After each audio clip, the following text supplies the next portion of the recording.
Hello there guys, what is going on? Daniel Childs back here again for another edition of Let's Talk Chelsea for Monday the 2nd of January 2023. We're into the new year. This is the first Let's Talk Chelsea of the new year. I hope you had a really good festive period. We are back to normality now. I have to admit, I do love Christmas. I do love the festive period, all of that stuff, you know, eating a lot of bad food and kind of enjoying that period. But I am ready to get back to kind of a bit of normality, get on the workout plan once again, start eating some healthy food, and of course covering Chelsea, because it does look like January is not going to be a dull month at Stamford Bridge. I mean, what month is dull at Stamford Bridge, given the nature of this chaotic club? But it looks like with the January transfer window open, we've got some big players who could be joining the club over the next few weeks. We're going to speak about Enzo Fernandez, but also other midfield targets later in today's show, from a piece written by Simon Johnson of kind of all of those major targets who Chelsea could be targeting in the next few weeks. We're going to start off with Benoit Badiashile. Of course, seems like Chelsea are going to make that signing now. It's going to kind of be the first one that we've already seen David Datro sign for Chelsea, but maybe one that we will see instantly in the first team as we go forward.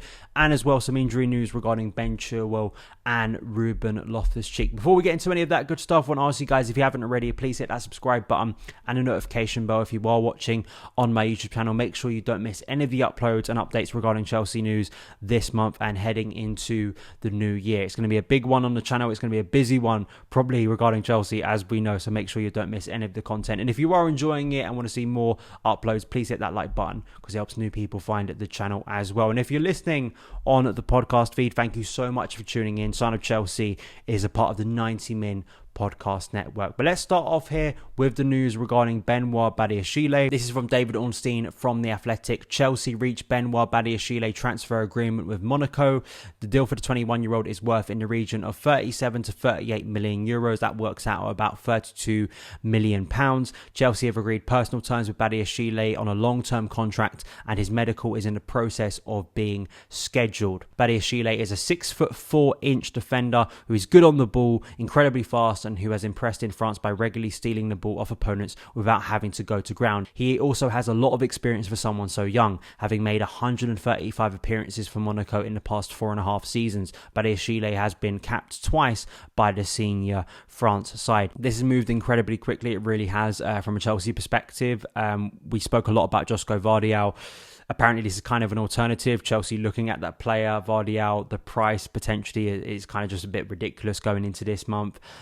He may be available again in the summer from RB Leipzig, but Badiashile is a player that I know some people are kind of a little bit iffy on in terms of bringing him in. I saw, of course, Julien Laurent's French football expert on ESPN was saying that he does make a lot of mistakes. You know, he is a little bit raw for that age. You expect that from a 21-year-old defender.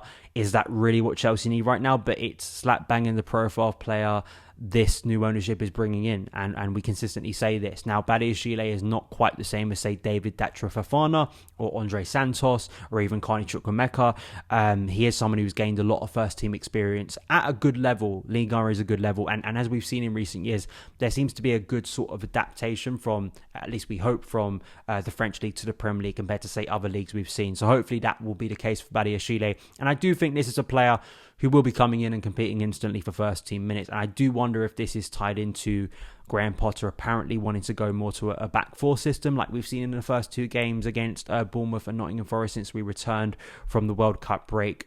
So I will be getting some more information on Badiashile. We're going to have a really good guest on the channel this week who knows a lot about this player.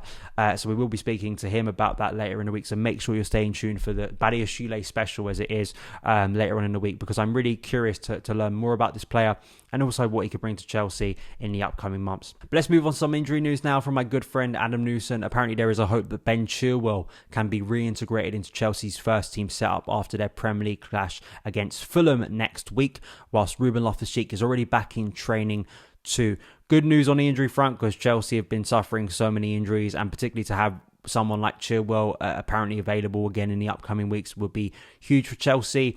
It's a little bit quicker than I think we expected it. You know, even though there was some hope that he can maybe be reintegrated before now, I think the original assessment was maybe February. And now that still may be accurate if you think about it. He's reintegrated back into training, then it takes a few more weeks for maybe them to feel confident to get him into a game again. So it probably will be around that time. But Hopefully that is the case, because Chilwell is such a huge player, and it's good for him that he will hopefully still be able to play a decent part in this season for Chelsea as we get towards the business end of it. For Loftus-Cheek as a midfield option, and Ruben still has struggles, I think, with consistency, but he did put in some very encouraging performances in a variety of positions earlier in the season, even under Graham Potter. If you remember the AC Milan game at home, I think was a really dominant performance in a double six alongside Mateo Kovacic.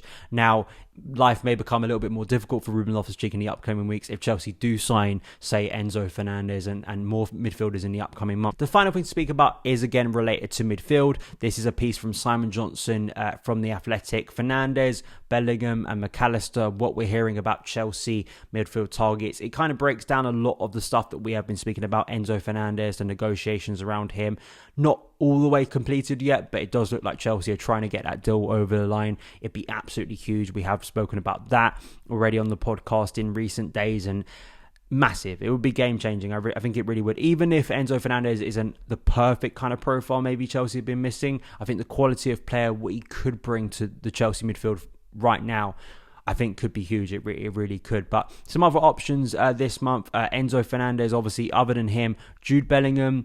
It seems like that's going to be a massive fight heading into the summer. It'd be very unlikely to see him move this window. I think it really would. McAllister, of course, returning to Brighton triumphant after his success with Argentina, playing a massive role for his nation. What an incredible story for that player. And I did hear David Ornstein bring his name up as a potential deal this month. We'll see how that develops. I mean, I don't know how much more we can take from Brighton this season, but we'll see about that. Edson Alvarez is another one that Simon Johnson mentions here. Apparently Chelsea haven't ruled out making a second attempt to sign the Ajax midfielder, having failed to convince the Dutch club to sell the Mexico international before the summer deadline a few months ago. I felt the interesting thing, I think maybe the most interesting thing and revealing thing from this piece by Simon Johnson, was that sources connected to senior players are under the impression this will be Jorginho's last season with Chelsea, and he would obviously need replacing if that turns out to be the case. We've spoken a lot about Jorginho's contract situation, and I do wonder if N'Golo Kante's contract report recently regarding a positive kind of development there of him staying at Chelsea next season maybe changes the dynamic in this situation, because I don't know. I don't think Jorginho and N'Golo Kante should both be staying. I think one of them absolutely should be going, and I think that Jorginho, it just feels like the right time for him to move on.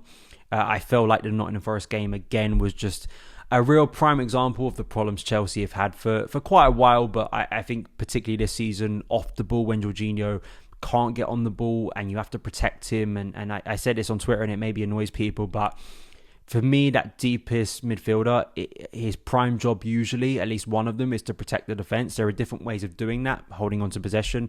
But protecting that player, for me, the fact that you have to shield Jorginho a lot of the time, I don't know how long Chelsea should be persisting with that.